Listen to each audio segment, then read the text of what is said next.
ভাইও জানে, আমার বিনিয়োগকারী ভাইয়েরও জানে যে এক বছর কিন্তু এসিসির একটা ইয়ের কারণে ইন্ডেক্স আর মুভি করতো না আর কি। সো এটা কিন্তু ভালো বাজারের লক্ষণ না। বাজারে মুভমেন্ট থাকবে, যে কোম্পানির পারফরমেন্স অনুযায়ী চলবে। আর বিনিয়োগকারী ভাইদের যেটা আমি বলতে চাই সেটা হলো যে 2013 সাল শেষ হয়েছে, আমাদের বেশিরভাগ কোম্পানিরই ইয়ার ক্লোজিং ডিসেম্বরে। সেইখানে এই যে আমাদের যে মানে ইকোনমিক ডিসরাপশনটা, এটা কিন্তু লাস্ট 2 মাসের। তার আগে 10 মাস কিন্তু ইকোনমি ভালো পারফর্ম করছে, এবং আমাদের মূল যে ব্যাংকিং এবং ফাইন্যান্সিয়াল সেক্টরের যে অ্যাডজাস্টমেন্ট গুলো ছিল সেই জন্য কিছুটা রিলিফ কিন্তু পাওয়া গেছে সরকারের তরফ থেকে, এবং আরো কিছু প্রণোদনা হয়তো আসবে আশা করতেছি আমরা। সো আমাদের এই 2-3 মাসের যে ইটা আছে, আমার মনে হয় এটা মেকআপ করা সম্ভব হবে সরকার যদি পুনর্গঠিত হয়ে পজিটিভ জিনিসটা নিয়ে আসতে পারে, যেটা আশাবাদ আমাদের সবারই, যে কোনো প্রক্রিয়াই হোক ব্যবসা বান্ধব একটা পরিবেশ আমরা চাই। ব্যবসায়ীরা কিন্তু রাজনীতির চেয়ে বড় কথা এখন সাধারণ মানুষও।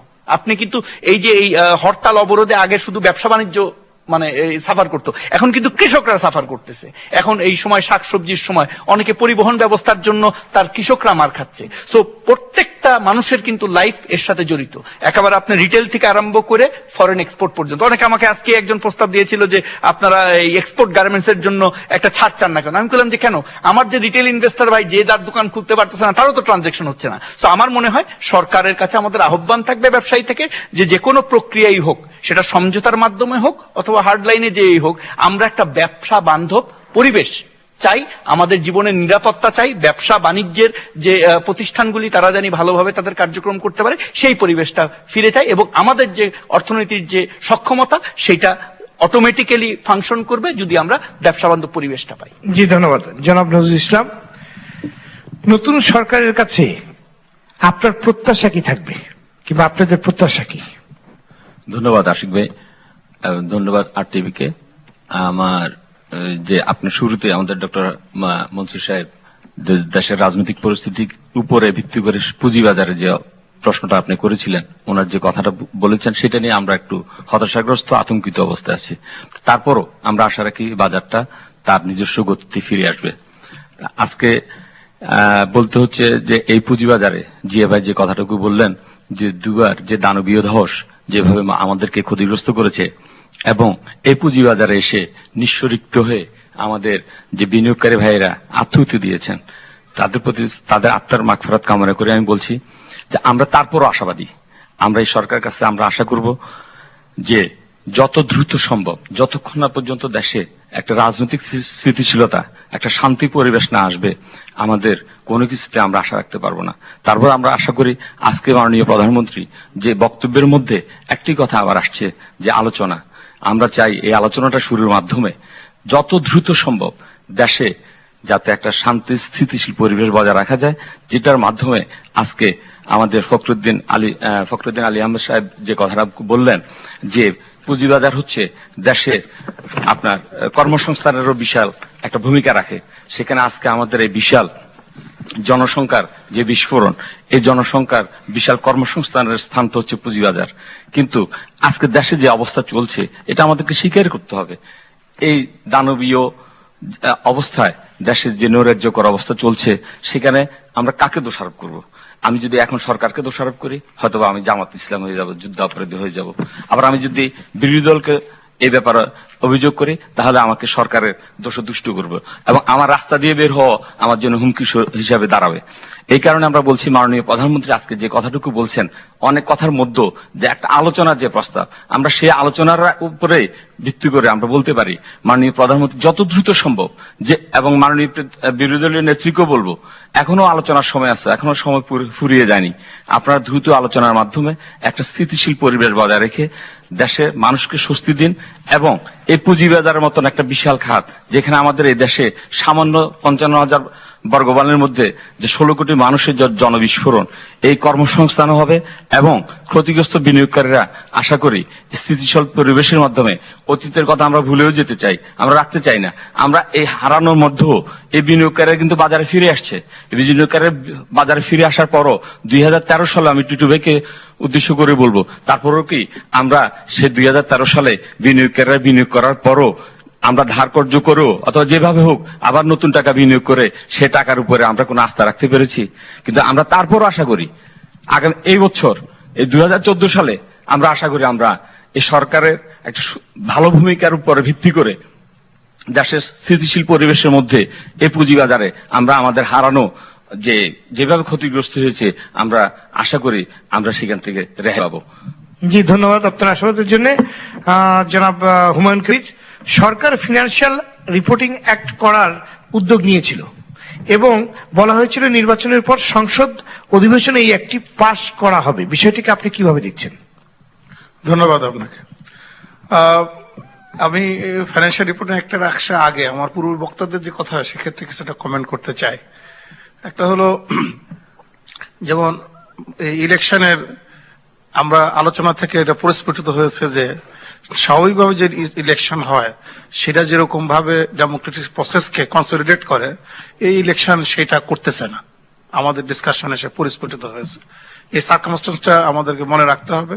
দ্বিতীয়ত, টিটু সাহেব যেটা কথা বললেন, এটা পজিটিভ সাইড হলো এই ইলেকশনের আগে যে গভর্নমেন্ট ছিলেন সেই গভর্নমেন্ট কন্টিনিউ করবে। তাইলে যে গভর্নমেন্টের যেটা পলিটিক্যাল পার্টির যে পলিসি কন্টিনিউশন একটা পজিটিভ সাইড আছে। এর মধ্যে এই পলিসি কন্টিনিউশনের সাথে সাথে এটার সাথে কিছু ব্যক্তি সম্পর্কিত থাকে। তা আমাদের দেখতে হবে, অলরেডি জিনিসটা বলেছেন যে এই আগামীতে কিভাবে মন্ত্রণালয়গুলি সেট আপ হয়। যদি অতীতের ব্যক্তিবর্গই কন্টিনিউশন থাকেন তাইলে একটা, যেটা আমরা সবাই জানি, পরিচিত পলিটিক্যাল পার্টি, পরিচিত ব্যক্তি, সুতরাং আমরা সেটা একটা নিয়ে আসার কথা বলতে পারেন। আরেকটা হলো, যদি পার্টি ঠিক আছে, ব্যক্তি পরিবর্তনে পরিবর্তন আসে। আমাদের মধ্যে এই পুঁজিবাজার সংক্রান্ত 3টা প্রতিষ্ঠান আমরা যদি ধরি, বাংলাদেশ ব্যাংকের গভর্নর, ওনার একটা মেয়াদ আছে, সিকিউরিটি এক্সচেঞ্জ কমিশনের মেয়াদ আছে। শুধু আরেকটা যে ফ্যাক্টরটা বললেন, মিনিস্টার অফ ফাইন্যান্স, সেক্ষেত্রে এটা political appointment, we have to look, আরো কিছুদের মধ্যে দেখতে হবে সেটা কি পর্যায়ে যায়। তো আপনার এখন উত্তরে আসি, যদি সব জিনিস স্থিতিবস্থা থাকে, ন্যাচারালি কথা যদি পরিবর্তন না ঘটে, যদি এরকম হয় আপনাদের যেরকম বলেছে অন প্রেসে, এরকমই আশা করা হচ্ছে। তবে বক্তব্যটা হলো, এই ফাইন্যান্সিয়াল রিপোর্টিং অ্যাক্টে আমরা বিভিন্ন অতীতে, আমি আপনার এই প্রোগ্রামে এসেছে বলেছিলাম, উদ্দেশ্যটা যদি হয় আমার এই সাধারণ বিনিয়োগকারীদের তাদের স্বার্থ রক্ষা এবং পুঁজিবাজারকে যেটা বলে তার আস্থাকে বিরাজ, সেই উদ্দেশ্য নিয়ে যদি হয়, সেটা তো যে কোনো সময়, ধরেন যখন যে কোনো পর্যায়ে গভর্নমেন্টের কমিটি করতে পারে। আর যদি যেটা এরকম হয় যে আমি একটা নাম আসতে কোনো জিনিস একটা কোনো কমিট করেছে বা কোনো ওই নাজিল হয়েছে, কোনো বিদেশি দাতা সংস্থা এসে করেছে, এই জন্য 14-15 বছরের কোন একটা প্রেসক্রিপশনকে এখন 2002-3 সালে সে ওয়ার্ল্ড ব্যাংকের রস স্টাডির পরে একটা কমিটমেন্টকে 2014 সালে আনবে, সেটা পুঁজিবাজারের আস্থার সংকটকে, যেটা অলরেডি আমার মনে হয় 2 সাংবাদিক বন্ধু বা যারা এই যে বিনিয়োগকারী ঐক্য পরিষদের বন্ধু বলতেছিলেন, যে সংকটটা বা যে আস্থার সংকটটার যে মাতৃকতাটা, সেটা কতটুকু সম্পৃক্ত হবে জানি না। আমি উত্তর আপনাকে একটুকু বলতে পারি। তৃতীয় যে ইস্যুটা হলো, আমি আপনার সামনে আনতে চাই যে পুঁজিবাজারের ক্ষেত্রে আমরা কেন আলোচনা করতেছি ইলেকশনটা, বিকজ ইলেকশনটা আসছে সেই কারণে, পুঁজিবাজার একটা বিচ্ছিন্ন দ্বীপ না, এটা অর্থনৈতিক সমগ্র ক্রিয়াকর্মের সাথে ব্যবসা বাণিজ্যের জড়িত। আবার অর্থনীতি এটা পলিটিক্যাল প্রসেসেরই একটা সিদ্ধান্তের সাথে সম্পর্কিত। এখন আমার যদি অর্থনীতির অন্যান্য অঙ্গগুলি যদি সুচারু ফাংশন না করে, যেমন অলরেডি এখানে বললো যে সিটি ব্যাংক এনেকে অমুক দেশে বেল আউট করেছে, দিস এন্ড দ্যাট, দেখেন এগুলি উদাহরণ দিয়ে লাভ নাই। আমাদের দেশে 5,000 কোটি রাষ্ট্র এক্সচেকারের টাকা দিয়ে আমরা এই অর্থ বছরে টাকা দিয়েছে। প্রশ্ন হলো, যে রাষ্ট্র এক্সচেকারে সে বাজেটের ছিল কিনা, সেই করদাতার যে বাজেটের সংস্থানটা আসতেছে কিনা। যদি ওভারঅল ম্যাক্রো ইকোনমি ম্যানেজমেন্ট কোনোভাবে, যেটাকে আমরা বলি, পা ফিসলিয়ে পড়ে, তাইলে সব জিনিস ক্রিয়াকর্মের মতো অর্থনীতির যত আমরা আস্থার সংকট আলাপ করি, যত কিছু আর সবকিছু অন্যরকম হবে। তো আমাদের যা আপনারা আলোচনা করেছেন তার সাথেই বলবো, এই পুঁজিবাজারকে বিচ্ছিন্নভাবে না দেখে টোটাল অর্থনীতির সাথে সম্পৃক্ত করা আমাদের চিন্তা করা দরকার। এবং দ্বিতীয়ত হলো, পুঁজিবাজারে শুধু আইন কাঠামো না, অনেকগুলি আইন কাঠামো আমাদের 2012-13-তে করেছে, অনেকগুলি জিনিস পজিটিভ সাইড যে গভর্নমেন্ট করেছে, এগুলির কিভাবে প্রয়োগ হচ্ছে, কিভাবে আগামীতে ইমপ্লিমেন্টেশন হবে, তার মিথস্ক্রিয়া, তার রিয়াকশনটাকে আইনের প্রয়োগের সাথে বাস্তবে সেটা কেমন রিফ্লেকশন আসবে। যেমন ধরুন, একটা চিরাচরিত কথা, এই পুঁজিবাজারের সাথে প্রথম যে জিনিসটা প্রাণ হলো ইস্যু। আমার যদি নতুন সিকিউরিটি ইস্যু না হয়, আমার যদি রাষ্ট্রীয় কন্ট্রোলে যেই মাল্টিন্যাশনাল কর্পোরেশন অথবা রাষ্ট্রীয় দেশীয় প্রতিষ্ঠানগুলি যে শেয়ারগুলি আছে সেটা যদি পুঁজিবাজারে না আসে, তাহলে নতুন আমার সিকিউরিটি আসলো না, আমার মার্কেট ডাইভার্সিফাই, বন্ড মার্কেট গেল না, অন্যান্য কোনো জিনিস যায় না, তাইলে আমি কি বলবো, আমি কোথা থেকে নতুন কি নিয়ে আসলাম? দ্বিতীয়ত, আপনার সেকেন্ডারি মার্কেটে যেটা আরেকটা প্রাণ, যেটা স্পন্দন হলো volume of trade. Volume trade গত 2013-তে আপনারা বলেছেন নতুন ভাবে একটা স্পন্দন আসছে। এটার মধ্যে দেখবেন একটা মেজর পোর্টফোলিও ফান্ড বাইরের থেকে আসছে, তখন একটা এক্সপেকটেশন ছিল। আপনারাই যেটা আলোচনা করলেন যে ইলেকশনের আউটকাম, এতে করে সে বাইরের ফান্ডটা আসতে থাকবে ইনক্রিমেন্টাল, নাকি যা আসছে এটা আবার কোনো কারণে বাইরে চলে যায়। এখানে আহসান মনসুর সাহেব আছেন, তাহলে 97-এ এশিয়ান ক্রাইসিস, ফাইন্যান্সিয়াল ক্রাইসিসের মতো সিচুয়েশন হতে পারে, কারণ এইসব জিনিস একটা সাথে লিঙ্কেজ।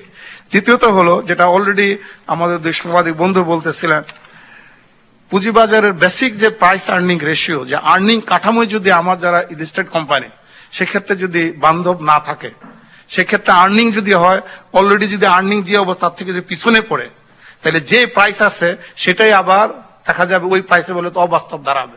অর্থাৎ এটা একটু খুব সাবধানতার সাথে, আমরা যখন কথা বলতে গেলে অনেক কথা বলা সাবধানতার সাথে বলতে হয়, এটা চিন্তার ব্যাপার। গভীরভাবে আমার কাছে একটুকুই মনে হয়, ইট ইজ নট এ নতুন সরকার ফাইন্যান্সিয়াল রিপোর্টিং অ্যাক্ট না, পুঁজিবাজারকে দেখতে হবে ব্রডার পার্সপেক্টিভে। এবং যদি ওনারা যে ফাইন্যান্সিয়াল রিপোর্টিং অ্যাক্ট যেটা বললেন, সেটা কন্টেন্টটা নিয়ে আপনাদের চিন্তা করতে হবে কিভাবে সেটা পুঁজিবাজার সংশ্লিষ্ট সব পক্ষের জন্য সেটা আপনার যেটাকে বলে প্লেইং ফিল্ড, সমান ফিল্ড হিসাবে কাজ করবে, কোনো দোষারোপের ক্ষেত্রে প্রস্তুত করবে না, অযাচিত হবে একটা পক্ষকে দোষারোপ করে অন্য যারা দোষী পক্ষ বা অন্য যারা প্লেয়ার তাদেরকে যাতে এক্সিট পয়েন্ট না করে। Thank you. আমার মনে হয় এই প্রশ্ন। ধন্যবাদ। আমরা অডিয়েন্স থেকে প্রশ্ন নেব। জি, নাম বলে প্রশ্নটি করুন। আমার নাম সিদ্দিকুল্লাহ। আমি আপনাদের সবাইকে ধন্যবাদ জানাচ্ছি, বিশেষ করে আরটিভি কে ধন্যবাদ জানাচ্ছি। আজকে আসলে একটা কথা দিয়ে শুরু করতে হয়, সেটা হলো 2013 সাল গেল, আমাদের আত্মনাদের আজকে 3 বছর বা 3 বছর পূর্তি আমরা বলতে পারি, 4 বছরে পড়লো।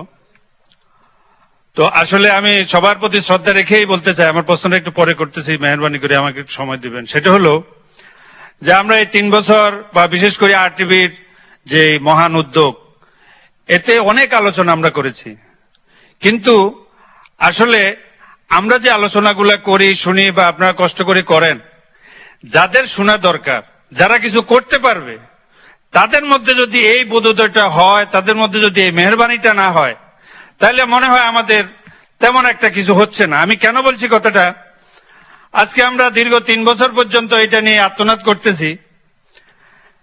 আমাদের এই গতকাল কি তো নির্বাচন হলো, পরশু নির্বাচন হলো, এই নির্বাচন উপলক্ষে না হলো 8-10টি আমাদের ইশতেহার আসছে। এখানে পদ্মা সেতু সহ নানান বিষয়ে ইশতেহারে বলা হয় এই পুঁজিবাজার না হলেও 5 থেকে 10টায় পদ্মা সেতু করতে পারে। একটা পদ্মা সেতুর ইশতেহারে কথা আসতে পারে, কিন্তু এই পুঁজিবাজার নিয়ে কোন একটা দল তাদের ইশতেহারে সামান্যটুকু কথাও বললো না। আমরা এতে অত্যন্ত ব্যথিত হই। এবং আশিক ভাই আমাকে একটু যদি সময় দেন। জি, সংক্ষিপ্ত, সবাইকে সুযোগ দিতে হবে। জি, ব্যথিত এই কারণে যে আমরা যে 3 বছর আলোচনা করলাম, কেউ কি আপনি করতে পারেন কি পারেন না পারেন সেটা হলো পরের কথা। আপনার ইশতেহারে এই বিষয়ে এই দুঃখী পুঁজিবাজারের বিনিয়োগকারীদের নিয়ে একটু কথা কেউ বলতে পারলেন। আমি সব দলকে বলতেছি, আমি নির্দিষ্টভাবে কোনো রাজনৈতিক বক্তৃতা এখানে দিচ্ছি না। আর তো এখন আমাদের যারা নীতি নির্ধারক, তাদের কানে কিভাবে পৌঁছানো যায়, আপনারা বিজ্ঞ লোকেরা আছেন, আপনারা একটা অনশন করেন না, আমরা তো কত অনশন করলাম। আপনার প্রশ্নটি। জি, আচ্ছা, তারপরে আমার যে প্রশ্নটি সেটা হলো, পুঁজিবাজার যখন ক্ষতিগ্রস্ত হয় তখন পলিটিক্যাল কোনো ক্রাইসিস ছিল না, শান্ত ছিল। ততই পলিটিক্যাল ক্রাইসিস আমরা একসময় এক একটা উসুল্লা দিয়ে হয়তো আলোচনা করি, বাড়িতে চলে যাই, কিন্তু আসলে আমাদের কাজের কাজ কিছু হয় না। আমার কাছে প্রশ্ন বা আমার মতামত দিয়ে আমি আমার প্রশ্নের যেটা জানতে চাই সেটা হলো, যখন পুঁজিবাজারে ধস নামে তখন আমরা মেইনলি একটা জিনিস দেখেছি, যেটাকে হয়তো অ্যাড্রেস কেউ করেন কেউ করেন না, সেটা হলো ব্যাংকগুলোর একটা আগ্রাসী বিনিয়োগ। ব্যাংকগুলো অনেক সময় দেখি আমরা ব্যাড লোন বলে, পুঁজিবাজারে বিনিয়োগটা কিন্তু ব্যাড লোন ছিল না। ব্যাড লোন যদি দেয়, যে গ্রহণ করে সে লাভবান হয়। আর আমাদের জন্য যেটা হয়েছে সেটা আগ্রাসী বিনিয়োগ হয়েছে, টাকা পয়সা সবই ওনাদের কাছে। এখন আমাদের পুঁজি কিচ্ছু না, অ্যাকাউন্ট মাইনাস, তারপরও মেহরবানি করে ওনারা এটা এক্সটেনশন করছেন, এটা অ্যাডজাস্ট করেন নাই, কিন্তু ওনাদের কমিশন, ওনাদের সুদ কোনোটাই মাফ হচ্ছে না, সব চলতে আছে। আমাদের আপনার প্রশ্নটি আমরা বুঝতে পেরেছি, আপনাকে আর সময় দেওয়া যাচ্ছে না। জি জি, এখন আমার প্রশ্ন হলো যে আমাদের এই ক্ষতি পোষানোর জন্য ব্যাংকগুলা এই ক্ষতিপূরণ দিবে কিনা, এবং এটা আমার প্রশ্নটা যৌক্তিক কিনা আমি আমি বুঝতে পেরেছি। আপনার প্রশ্নের উত্তর খুঁজবো, তার আগে নিয়ে নিচ্ছি ছোট্ট একটি বিরতি। দর্শক দেখছেন শেয়ার বাজার ও আপনার জিজ্ঞাসা অনুষ্ঠান, নির্বাচন পরবর্তী পুঁজিবাজার প্রত্যাশা ও করণীয় নিয়ে আমরা আলোচনা করছি। এই মুহূর্তে নিচ্ছি ছোট্ট একটি বিরতি, ফিরছি কিছুক্ষণ পরে, ততক্ষণ আমাদের সাথেই থাকুন।